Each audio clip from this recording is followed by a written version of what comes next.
This is Jessica. And this is Lewis. We have a preschooler and a toddler. Our children are a different kind of perfect. This is a show about surviving parenthood throughout raising children with special needs, while keeping ourselves and our sanity intact. This is FUBAR, Surviving Parenthood with Special Needs Kids.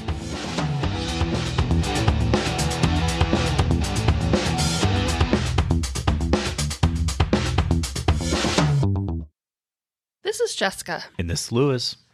This is FUBAR, Surviving Parenthood with Special Needs Kids. In this episode, we discuss self-care, what we wish we could do, what we actually do, and what is luxury versus self-care versus does it even really matter? First of all, thank you so much for listening today. Feel free to check out our website at www.fubarpod.com or our Twitter handle at FUBARPod. If you like our show, please give us a 5-star review on iTunes, as it helps others who need the show to better find us. Also, we have lots of links to great deals on affiliate sites such as Crayola, Ahava, Highlights, Fat Brain Toys, Plow and Hearth, and Melissa and Doug.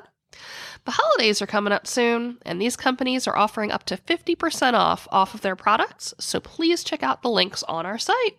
All right, Lewis. So last week we talked about the basics of self-care, like bathing, eating, dressing, brushing our teeth, stuff like that. So now I want to talk about the good stuff, like massages, baths, lotions, all the fun, good stuff. But first I want to talk about, do we take care of ourselves at all? So for me, it changes every day. And with every new issue, I get less and less time to take care of myself and have to get more and more creative to try to take care of myself. I used to take long baths, crochet, color, paint, do wooden models, make art for the kids, make jewelry, actually go places, take walks, exercise, listen to music, listen to audiobooks, read, meditate, do relaxation strategies, do other arts and crafts things, puzzles with Lewis, play games with Lewis, use all sorts of lotions and creams, learn about new hobbies, and all sorts of stuff. But now I don't really have time for any of that. I get 1 to 2 short baths a week if I'm having a really good week. I do relaxation strategies here and there during the day when I can. I always listen to podcasts during drives in the car. I attempt to taste my food, but that doesn't really happen. I massage my legs and my neck at night sometimes, and now that my back's been hurting, I've been massaging my back as well. Otherwise, I don't really have much time to do anymore. Lots of things are just too expensive, some are too messy, and some things the kids would get into and break or steal parts, or the cat would eat it and choke on it. I don't really have time for much, and what I do have time for, I just don't have the energy for, so it's really hard. Mostly, it's playing this one Choose Your Own Adventure game on my phone whenever I have a minute or two. What about you, Lewis? Well, I used to do much more fun artistic projects such as painting, model building, sculpting, drawing, writing parts to stories. I never finished one. And engaging with shared activities with you. I was starting to learn guitar last year. Was a nice, fun project. And I used to garden. And, well, we'd certainly have had less time for that, even if our children didn't require the special care that they do. Due to the reality at hand, there's not nearly as much time for this sort of recreation. But again, just having kids, there's a certain amount of time, minimal at least, that you have to, if you actually care about your children, to devote to them. I love my children so much. I give up some of my time, obviously, to care for them and just hang out, be buddies with them. All right, so one thing I will say is that I have become what scientists will call a Scurius, I think it's pronouncing right, Scurius carolinensis.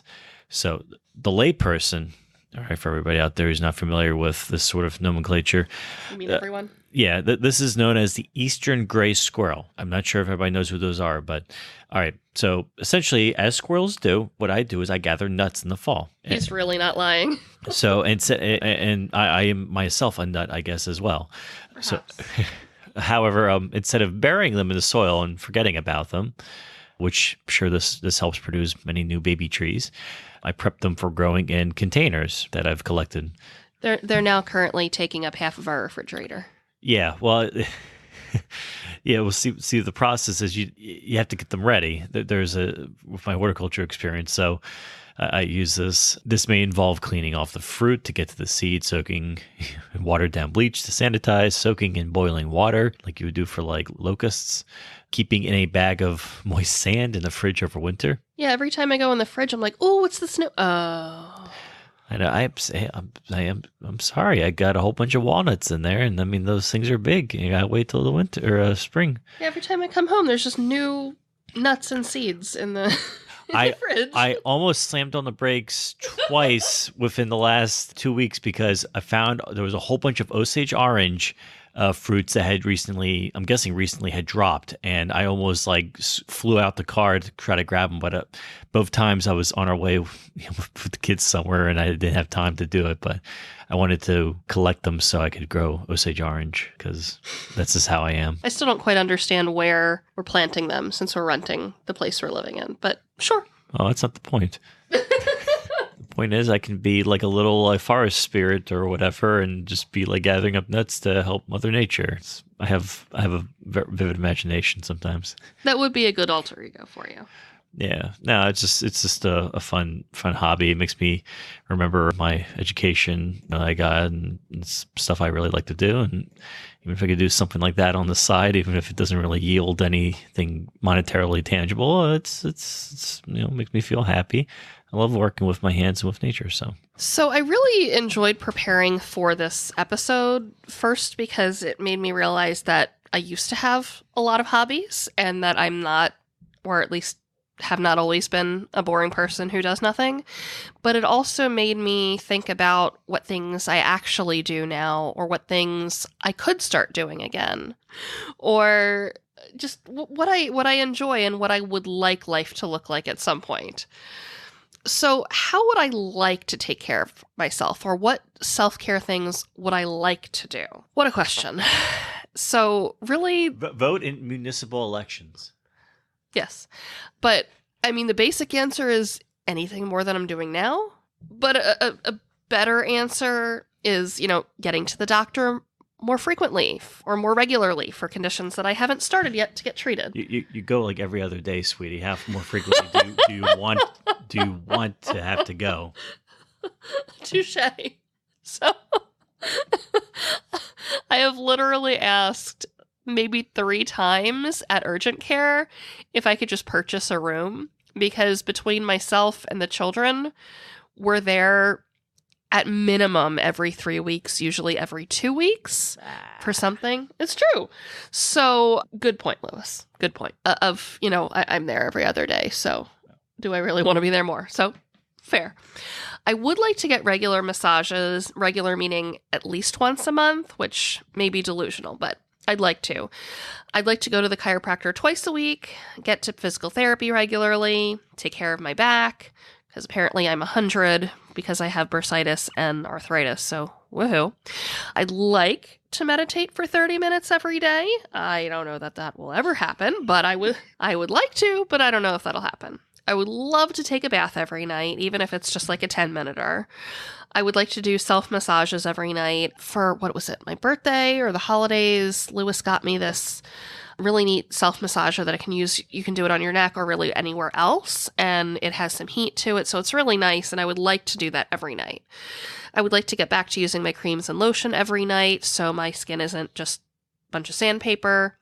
I would like to use a face mask every night, since for a while, a couple of years ago, I was in like this subscription box thing that they sent you face masks every month, and I've probably got hundreds of them, so I should probably use them before the house just turns into a giant storage space for face masks. I'd like to get back to doing any of my crafting hobbies. I'd like to take walks, go outside more often, maybe not in the winter that's coming up, but you get the point. Read books. Yeah, she made these adorable pieces of artwork for our children's rooms. They're made out of like little tiny pieces of scrap wood and glued like a mosaic onto a piece of cardboard, which has been painted with craft paint. So it's a really good example of her creativity and use of... Thank you, sweetheart. Yeah. Yeah, so before I got pregnant with Benji, so actually this goes back to our honeymoon. We had a day where the place that we wanted to go was closed because, I don't know, I think they lost electricity. And we were in like Connecticut and there was nothing to do with it in that specific town. So we went to like Michael's and we got like wood model kits and we painted them. It was just like a cute little thing we could do in our bed and breakfast. And I really enjoyed it. It was mindless in a way that like was good. It was just relaxing. And so I started doing that a lot once I was on my fellowship and I had some downtime, and especially since at that time Lewis had a job where he was working pretty late in the day and sometimes on weekends as well. So I really got to doing that, but it had so much waste with all these extra wooden pieces. So I'm like, since I've done pretty much every model that there is in this type of model, why don't I start making my own creations? And it could be something that we can hang up in the children's bedrooms once we actually have kids. So I started doing that, and I've probably made at least 20 of them, and they're really neat and the kids really like them. Or maybe they like to try to pull the pieces off. I'm not really sure, but it was really fun and something that I really would like to get back into. Although at this point I'm pretty concerned that someone in the house will eat them, whether it's the cat, Benji, or Alex. Not quite sure who I think it's going to be, but it will be one of them. Other things I'd like to do, I'd like to play games with Lewis, whether they're card games or board games. I'd like to actually spend quality time with Lewis instead of really just spending time at night planning out how we're going to survive parenthood. I would like to get started on some of the new crafty things that I plan to learn, like paper twirling. It might sound really weird, but I had a subscription box a couple years ago that sent a paper twirling thing, and I got like super into learning about it. And I never actually did it, but I learned about it, and I want to do it. I'd like to get the house cleaned up, get the house organized, which are two totally different things. I'd like to get rid of the junk we don't need, consign some other stuff, take breaks as needed. That's a really big one. Taste my food. Have time to actually cook my food. Not have children on my lap when I eat. Not be covered in food constantly. Eat healthier foods. Exercise. Take yoga again. Go swimming every more than never. Wear matching clean clothes. Buy clothes that actually fit so that I can wear clothes that fit. Take care of my hair. You know, a lot of things that just aren't happening right now. So, Lewis, how would you like to take care of yourself if, life were to magically change and that could become possible? Well, I mean, ideally, I would wake up, do some walking meditation in the neighborhood. Yeah, right. taste my breakfast, which would be nice, instead of eating it in like a corner in the kitchen so that our son Alex doesn't see me and demand that he eats from my bowl, despite the fact that he has the exact same cereal in his bowl. Well, yours tastes better to throw on the floor. Yeah, pretty much. I actually work 40 hours a week. You might need to explain that one. Yeah, well, just the amount of time picking up the kids and everything like that. I can't work a 8-hour straight shift, so I don't get paid for that, even though my job technically is full-time. It's, yeah. If I could clone myself, like in Multiplicity, I guess, have one go pick up the kids and the other one go work, whatever, that'd be one thing. But then I'd have to we'd have to legalize like polygamy, and my wife would have to be okay with there being two versions of me to drive her insane. And you're not going to be number 4? Like in Multiplicity? What are you talking about? Oh, you don't remember number 4? He stored the pizza in his wallet, and he just was shaving the mirror. And... Oh, the one that, the clone of a clone. The clone of the clone of the clone. Yeah, that was pretty bad. That's what the clone of the clone of the clone. Yeah, no. There'd be a lot of, that show of Paul Rudd we were watching kind of deals with that, except it's very dark and funny at the same time. But Paul Rudd's adorable. He is rather adorable. Just want to squeeze those cheeks of his. Those 50-year-old cheeks that haven't aged since 1995. They're adorable. I'd go up. He's the kind of guy you just want to go up to him and just kind of give him a big hug. Like, oh, what's up, buddy? Have a beer and snuggle up and watch movies together.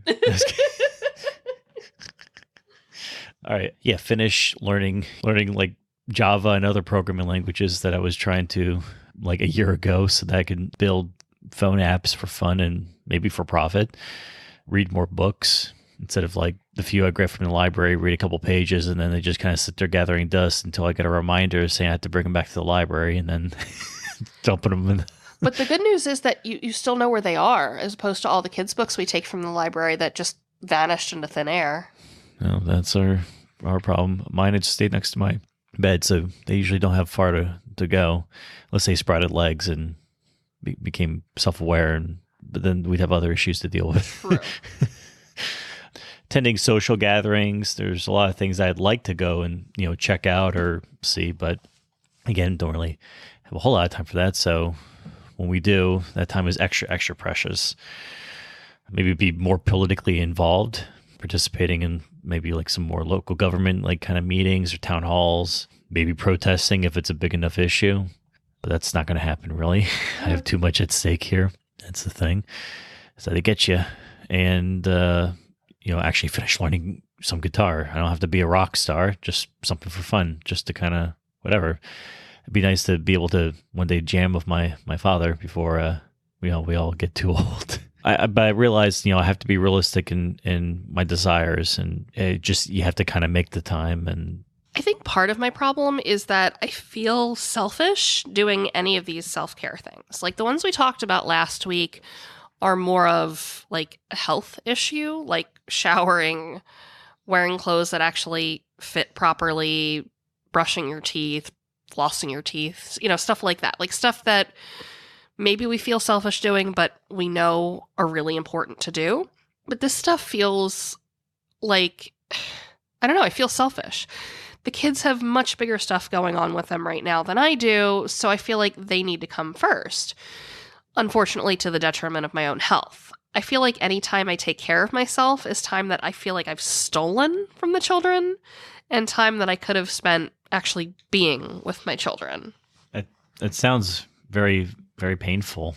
I don't feel the same way regarding that, but I commiserate.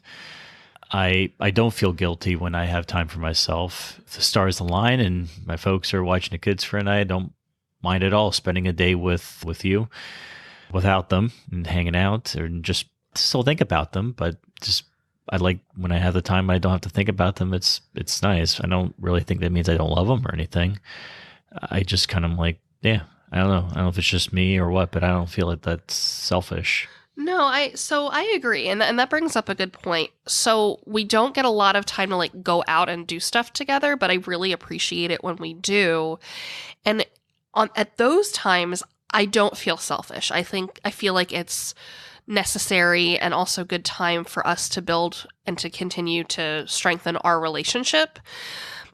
The times when I feel selfish are when I'm home and doing things for myself, whether the kids are awake or they're asleep. If I'm in the house, I feel like I need to be doing more stuff for them, whether it's cleaning up or making things for them, organizing things, doing the dishes, getting lunches ready. I just feel like I should, I feel like I should be doing more for them or for the family or for the house. So I don't feel like I should be doing self-care things. And I know that's ridiculous, but I feel like I'm stealing from you guys when I do take care of myself. And I think that's something I'm going to have to work through and get over. I agree, because you can't, that's not a sustainable way for it to feel. You're just going to be you're tearing yourself up inside. Yeah. You're devoting so much time and energy to the kids, for fuck's sake. You can you can have time to yourself where you don't have to think about them. You're a human being. It's fine. I think part of it is I get so caught up in this is what I have been doing that my body feels very uncomfortable when I rest. I feel so restless that I just have to get up and keep doing things. And I've just got caught in a really bad cycle. No, I understand that. I've had it in the past where I working so many hours or something like that. I'm working like 70 hours or something. That's not been for a long time, but that's since children. Yeah. But, and then you have finally like 2 days off and you feel like you don't know what to do with yourself. Right. So yeah, I can appreciate what you're saying. I mean, it's tough. It's tough. So what is considered self-care versus luxury versus does it actually matter? I find that really hard. Intellectually, I know that anything I mentioned earlier as far as ways to take care of myself are actual self-care tools that are important. However, emotionally, it all feels like a luxury. Even flossing my teeth feels like a luxury to me. I flossed my teeth a couple times this week and I felt so excited. I'm like, oh my goodness, I did a thing. Ridiculous. I just don't have the time or want to take the time since I feel it's better spent elsewhere. The problem is, whichever one it is, whether it's self-care or luxury, it's still very important. I tell my patients' families all the time that if you don't take care of yourself, there will be no one to take care of the patient. We will get sick, burn out, have a nervous breakdown, whatever it isn't good. It's super important to do self-care, whatever that means for you. For some people, massages are a luxury, but for others, it's a necessity. Take myself, for example. I'm not doing hardly anything to take care of myself, and I'm falling to pieces. I feel like I'm on the edge of a nervous breakdown every day. I'm at the edge of tears constantly. And for a while, I was fairly certain that I gave myself an actual stomach ulcer. My blood pressure was practically uncontrollable. My whole right side is a mess, and I'm sick all the time. If I took actual care of myself or felt like I was worth spending the time on rather than feeling like I'm taking the time from the children, I know my health will be tremendously improved. And I don't have to do all the things that I listed before, but some of them, or really any of them. So I look at like self-care in like kind of like sections. There's like your basic necessities like showering and ass polishing, but recreation of some sort I feel brings happiness and is a necessity as well. It's on a different level, you know. It depends on the recreation, of course. Yeah, recreation I look at as like a form of self-care as much as necessity, but on a different level because it doesn't have the same immediacy as basic necessities. So, you know, at different times I feel like I don't need as much recreation as other times, depending on what's going on. A few weeks ago, I was kind of like, okay, I'm more gung-ho about doing certain chores and things like that in the house.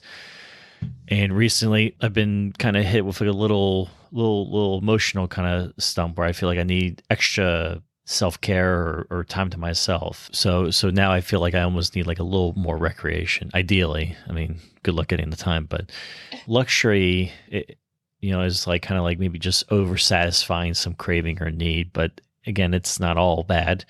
Sometimes we get a little carried away and we eat an extra piece of cake or whatever. Sometimes it's nice to treat ourselves to just the one piece of cake and maybe call upon the Meeseeks every so often. I'm Mr. Meeseeks. Look at me.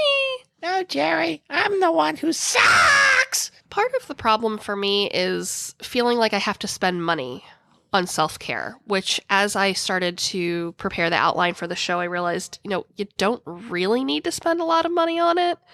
Sometimes you do, but other times you can do lots of things for self-care without spending any money. So I have varying opinions on this. I'm more okay with spending money on self-care, obviously when I have it, than I am on spending actual time on self-care. I'm willing to spend money on things like physical therapy and chiropractic, buy occasional lotions or creams for myself if I need them, buy craft hobby things, buy books occasionally, although not so much anymore, purchase healthier foods, but I seem not to be willing to spend time to do it. Because again, I feel like I'm stealing from the children or that I'll damage them in some way by taking time for myself rather than them, which is completely batshit insane. Yet I fully believe it, or I feel like I believe it. And intellectually, I know that's not true. I think I need to therapize myself. These are some crazy-ass cognitive distortions. Yeah, I'm sorry to hear that. Yeah, I'm fine with spending money on self-care, again, if the money is available. It also depends on the demand and type of self-care, of course, too. Being able to justify it. Going to a spa every single day, probably be grossly excessive, in my opinion. Although it'd be nice. Oh, yeah. It's a matter of if the money is available. It's not an exorbitant expense or a time sink. I only feel nowadays we only have this life to live, and we should be able to enjoy a few freaking things. As long as it's done with proper intent, thought, doesn't cause harm, again, with all considerations of money and time, I don't feel any guilt regarding that. It's like, that's fine, if that makes sense. Yeah. So can we afford self-care? That's a loaded question. I mean, the answer is yes. We have to afford self-care somehow, or we'll run ourselves into an early grave. Plus, like I said a few minutes ago, some self-care things are free, like the basics from last week, like shaving, flossing your teeth, taking baths. but also things like playing games, cooking dinner at home with the food you already have, giving yourself a massage, taking walks, taking breaks, eating more slowly, doing yoga at home, all free. However, again, it goes back to I feel like I can't afford the time. And honestly, like I said, until I started prepping for this episode, it seemed to me like all self-care stuff took a ton of time and was super expensive and just not doable. Then I started outlining this episode and realized that there are a ton of little things I could do. They all count as self-care. A luxury spa vacation is not the only form of self-care. Yeah, well, we can't afford anything really crazy at the moment, so I'm just going to try to enjoy what I have. You're right, there are little things that you can do that can help. The issue, like you said, is getting the time. So how often do we engage in these self-care types of things? So again, it depends on how you define self-care. I really do try to do something every day, whether it's using some sort of meditation strategy, playing a quick game on my phone, giving myself a massage, doing my physical therapy exercises at home. I do take a bath 1 to 2 times a week, and I try to use Epsom salts when I do it. We occasionally take walks with the family, although recently not quite as much, but I'm hoping we do get back to that. I just started going back to the chiropractor once a week because my body really needs it. That's all I'm doing right now, though, but since outlining the show, there are lots of other things that now I can remind myself I can do that I'll really enjoy that are free, but do go quite a long way. Yeah, much of mine is integrated, throughout the day. Listening to music or podcasts while driving, sometimes at work, while I'm doing the office stuff. While I'm driving, I love introducing new songs to the kids. I try to avoid ones that have lyrics that are questionable. Sometimes I might do like a breathing exercise. That's not often, but if I'm like really stressed out, I might kind of do that, like reset myself or something, or kind of tell myself it's going to be okay. Enjoying a cup of tea in the morning. Well, usually I kind of just chug it, but it's a little ritual I do that's enjoyable. At home, after the kids are asleep, I try to shower at least every other day.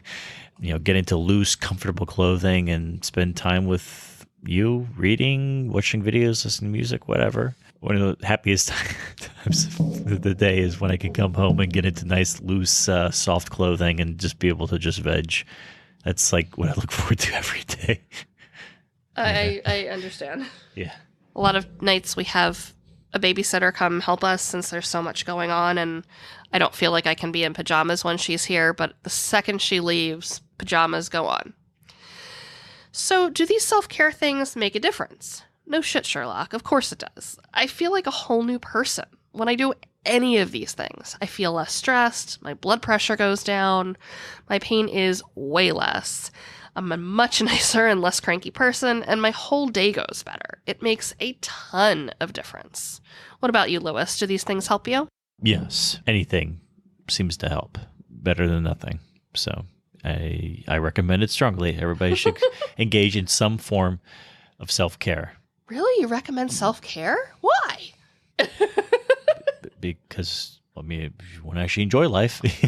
Oh, you mean life shouldn't suck all the time? Shouldn't. At least I don't think it should. So what gets in the way of self-care? So I already mentioned the time, the money, the guilt. But also for me, it's things like exhaustion. Even if I had the time or the money, I'm completely mentally, physically, and spiritually exhausted, like completely depleted. So even though self-care really would help to build up some of that energy, mentally, physically, spiritually, I just don't feel like I have the energy to do any of it. And I do enjoy it when I do it. I just have to give myself that push to actually do it. Other things that get in the way for me are the house being messy, so feeling like before I can really sit down and relax and kick back, I've got to pick up around the house, get rid of some things, just a lot to do. And then the other thing is doctor's appointments. As Lewis mentioned earlier, there are a lot of them between the 4 of us. So that tends to be a big time suck, especially since I'm going in for surgery tomorrow and have just had so many pre-op things to do. There really have not been many seconds. So Lewis, what tends to get in the way of self-care for you? Time, exhaustion, money, and being a klutz. So, in conclusion, self-care is important. Again, no shit, Sherlock. I am really struggling to engage in self-care, and I think Lewis is too, but he's doing, I think, a lot better than I am. There are a lot of things that we used to do to take care of ourselves and to enjoy life, and there are a lot of things that we can do, things that don't take a lot of money or completely free, things that don't take a lot of time or we could do in little bits throughout the day.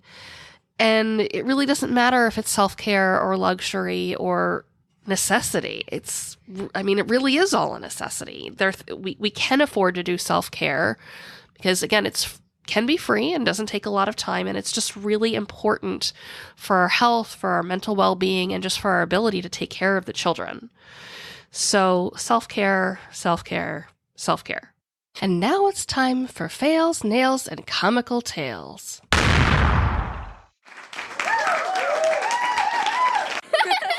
All right, so everyone's probably going to think I'm completely nuts when I tell you my fail for the week, but I still stand by it. And to be honest, I told my therapist about it today and she thought it was hilarious, so I'm going to stand by it. Every so often, especially since we're now in the process of changing ABA companies so we don't have that support at home in the evenings, I get a little bit loopy. I have trouble coping and I'm just done. However, I don't want to yell at my kid. I don't want to get mean or stern. I don't want to say anything potentially hurtful or harmful because I am not that kind of person and I'm just doing too darn much to help my kids to screw that all up. But sometimes I'm just like, I need to say something ridiculous and probably inappropriate. So I was helping Benji to eat dinner. Probably it started a couple of weeks ago and I've done it several times since, and he just wouldn't eat. And I couldn't think of anything else to do. We tried reading, we tried talking, we were playing games, we were playing with toys, would not eat. So I said, Benji, if you do not eat your bite, I'm going to feed it to your butt. And your butt's going to get yucky and sticky, and you're not going to like it. He's like, you're going to feed me? Okay. And he ate all his dinner. And this worked for a couple of nights. And then it started not to work. I was like, Benji, I'm going to feed your butt. He's like, no, I'm not eating. I'm like, well, I'm going to feed your ear. Your ear is going to get super yucky and sticky and blah. And he's like, oh. And so he ate his dinner for another few nights. And then it backfired. He decided one day he was way overtired and I threatened to feed his ear or his butt. And he's like, okay, feed my ear. So, I don't know, it was like a green bean and I poked his ear with it and I'm like, okay. So I did it and he's like, I like it. Do it again. So it hasn't worked since. That's my fail. What about you, Lewis? Well, today I forgot to bring the diaper bag. So when I picked the kids to bring Alex to his checkup today, the kids both decided to poop in their diapers and they only had size 1 diapers there. Oh, God. So Alex he got a size 1 diaper. Oh I was my God, barely really? Oh, is that what he came home in? Yeah. It actually fit him. Well, I kind of finagled it to fit mainly around the front of him at least. If he would have taken, he's a year and a half and he fits in size 1. Wow. If he took a poop, we wouldn't have been laughing. Sure. Benji, he sat on it until we got home because I had nothing and they didn't have anything. And he'd already destroyed the doctor's office. He grabbed the roll of that paper for the table when I was with his brother and tore it up into several hundred pieces and scattered about the entire office. So some parts you could barely see the floor. Oh, God. He moved so fast. And how long were you guys even there? Just a few minutes. Oh, Lord. That's all it takes. He's like Taz. I was just going to say, he's a mixture of the Tasmanian Devil and Sonic. Yes. So for my nail, what was this, a month ago, there was I call it a baby consignment fair, but it's like a children's consignment fair. They have it once every quarter in our area, and people consign anything and everything kids-wise. So I love going to these. I've been going since, I think, before Benji was born. And I was looking in the books because that's where I go a little nuts. And they had a visual dictionary and a visual encyclopedia. And I'm like, oh my goodness, these are ours. So I bought them for Benji and I brought them home. And those 2 books, that are like 1,000 pages each, have been helping tremendously at getting Benji to eat his breakfast and his dinner, because he's interested in every single thing in them. And every topic he wants to know about is in there and has pictures so he can actually see what it is and understand what we're explaining. And he's so interested in it, and he asks so many questions, and he's retaining so much of this information, and it's been really great. And he forgets that he's eating, so he just keeps eating and eats a whole meal and forgets, oh wait, I'm actually doing something I don't want to do. So he gets nutrition, and I'm very excited. Lewis? I think I nailed getting a good book from the library. I found a Jan Brett book from the 90s. I loved her picture books back when I was growing up. And it was, I believe, called The Hat. And Benji just absolutely freaking loved the story. He loved the little girl in there. He wanted to be the little girl. He has been the little girl. He has been. He's been calling himself Lisa. And then his stuffed like raccoon that's like stuffed with stuff to make it heavy. It's a weighted lap animal. Yeah. It's for sensory needs for him. And he's been calling it Hedgie, to the hedgehog in the story. So it's been really, really cute. He very, very creative, imaginative young lad, and I thought I nailed that pretty good. Made me happy. My comical tale happened this past weekend. We went to like an 1.5 hour long event at the kids' school, and it was led by their music teacher. And Alex decided that this less than 1.5-year-old was going to lead everything because the teacher was doing it wrong and she wasn't doing it as quickly as he wanted it. So we were all sitting in a circle, and he looked at her and went, started yelling at her in baby gibberish because he doesn't say any words yet. And he got mad when she wouldn't respond.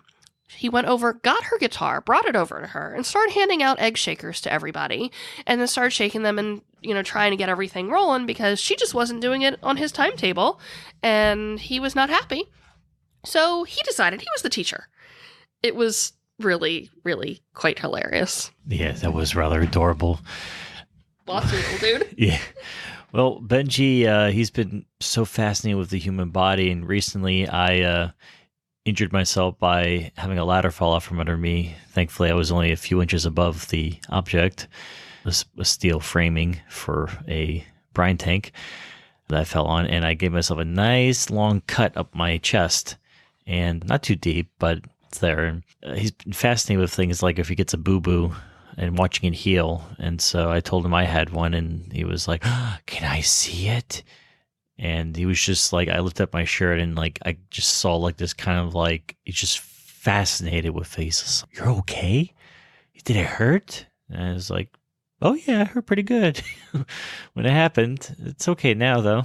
It's healing. See, I thought it was pretty funny and just interesting how fascinated he was by all that stuff, and just trying to describe him like, yeah, your body fixes itself. It's pretty cool. Now it's time for us to share a self-care hack of the week, where we share what helped us survive. Okay, Lewis, tell me, what self-care tool got you through this week? So, Lewis, what was your self-care hack of the week? It's not something that's really refined, but I'm trying to avoid certain triggers that I know lead to toxic kind of thinking and lead to anxiety and other sorts of not so much fun things. So I tend to like watch the media or something too much, or read about some idea or philosophical thing. Long story, but sometimes I obsess over certain things, and happiness seems to come when I let go of those obsessions. So it's difficult, but that's been my challenge and thing to try to work on. And when I do it successfully, I feel it's helpful. Mine is pretty basic. I, as you've heard me say probably too many times, have a lot of chronic pain, and I forget that I can actually do something about it. There's really not much I can do in terms of medications for various reasons, but like I don't just have to sit and wiggle around with pain. So I realized, oh hey, I can like use ice packs or hot packs, especially at night. So like if we're watching TV or eating dinner or even recording the show, I can just put one on my back or on my neck, or if I'm just getting ready for bed, I can put one on for a few minutes and it's going to get cold eventually. And if it's a hot pack, and it'll work out. And it's really been making quite a difference with my pain, especially if I combine that with using one of those like back massager things. I go to bed and it's easier for me to fall asleep and I get better sleep and I just feel better because I'm not in quite as much pain. So, it goes back to some of the basic free things of self-care. If you already have it, you can use it and it really makes quite a lot of difference.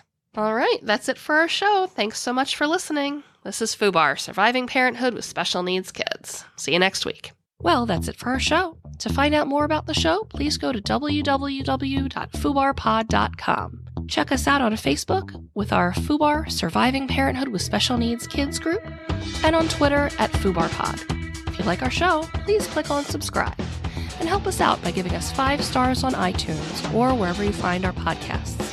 And leave us a review so other like-minded parents can find out what you like about us and discover their community in which to survive and thrive. See you next time on FUBAR, Surviving Parenthood with Special Needs Kids.